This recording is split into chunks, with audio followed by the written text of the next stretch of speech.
What is going on, everybody? ESPN on ABC's coverage of the NBA Finals, Game 3 pregame show here, brought to you by MLW Wiffle. I'm Tucker Magnata. I'm Hudson Freeman. And I'm Jackson Yoder. And today we're going to be going over Game 3 of the NBA Finals. The series is tied apiece at 1. Hudson, your thoughts on this series so far? I would say this has been a great series so far. I think it's been a surprise that this series is not 2-0, and the Thunder are not up 2-0. I mean, the Pacers, I think this is one of the greatest runs we have ever seen by any team in sports history. The clutch factor by Tyrese Halliburton, not once, not twice, not three, but 4. I think he's the truth. However, this series you mentioned is going back to Indiana. The Pacers, historically, in this playoffs, have not been very good at home. They have been better on the road, which is why I think it's so huge for the Thunder getting another game in Game 2, which makes the series close. Now, are the Pacers going to get one at Gainbriggs Fieldhouse? Possibly, but I believe that the Thunder are going to take 2 because of the defensive play by the Oklahoma City Thunder. Yeah, I agree. I mean, I see the Thunder taking it Game 3 because, like you said, Indiana doesn't do too good at home, which is surprising, especially during the playoffs. But I don't know, maybe the Thunder have just been a road team, and I see the Thunder taking the Game 3 as well.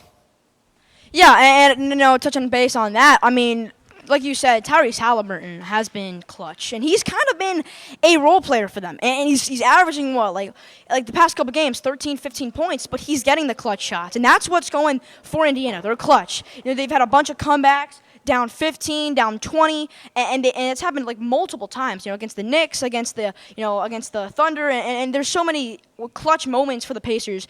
I personally do think it's going to run out at some point. I don't know how many times are we going to say, like, the Pacers are the real deal, right?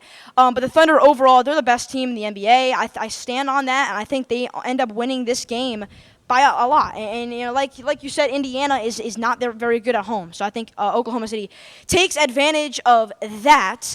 But for Jackson, what is the key for Shai Gilgeous-Alexander and the Thunder heading into Game 3? What do they need to improve on to hopefully win this championship?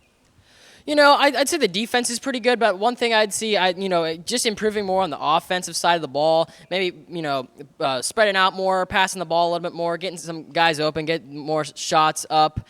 I just see that happening for the Thunder. That's what I see, maybe getting open more people. We have breaking news right now, and I think this is actually crazy breaking news, as Gainbriggs Fieldhouse is going to have no fans tonight due to a COVID outbreak. The game will still be played, however, not in the bubble, but in Gainbriggs Fieldhouse. A second variant, it seems like, of COVID is coming out. I mean, is Rudy Gobert in the building? This is absolutely nuts. I think this is the craziest breaking news. Are the Thunder going to win with no fans? Possibly. Are the Pacers going to win with no fans? That is also possible. But with no fans in the building, what is going to happen? The whole game is flopped. The home court advantage goes out the door. This is crazy. And what's going to happen next season? This is just unbelievable. Wow, that is crazy.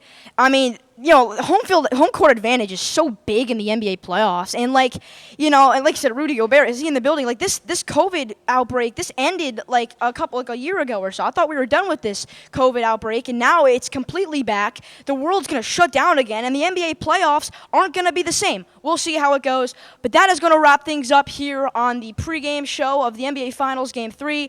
Hope you guys have a great rest of your day, and enjoy Pacers Thunder.